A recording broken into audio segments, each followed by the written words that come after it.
Irpin was on the front line when back in February the Russians tried to take the capital, Kyiv, leaving much of the town destroyed by Russian shelling. Retired salesman Volodymyr Petrov lived through it all. I wasn't afraid for myself, but for my family, for the children, for my son and my daughter-in-law. It affected me personally. Petrov's children and grandchildren managed to flee, crossing Irpin's makeshift bridge to safety, joining millions of Ukrainians escaping the fighting. I met them in March in Lviv, sheltering with a distant relative. "I just want to go home," 11-year-old Alexander told me back then. The Petrovs, though, decided to stay. Why didn't you leave when you had the chance, when your grandchildren left? We didn't leave because we decided to stay from the start. We had dogs which we didn't want to leave alone. Many people killed their dogs and we didn't want to do so.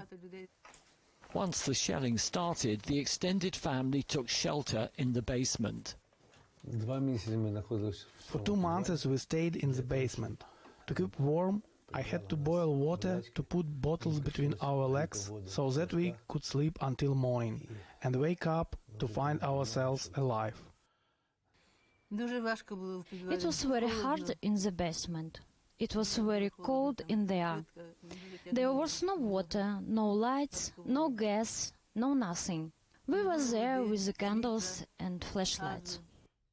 Initially, their son's family joined them in the basement. Back in Lviv, they told me about the day Russian troops found them there. 3 Russian soldiers went down to the basement, pointed their guns at us, and asked us to go upstairs. Then they started checking our passports. He told me the Russians threatened to kill them if they had American visas. Luckily, they didn't. Then they pushed the children back into a basement and made our parents go upstairs.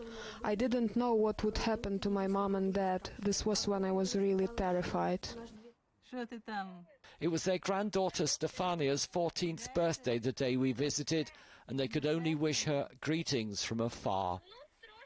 Like so many divided families in Ukraine, the pain of separation is hard to bear.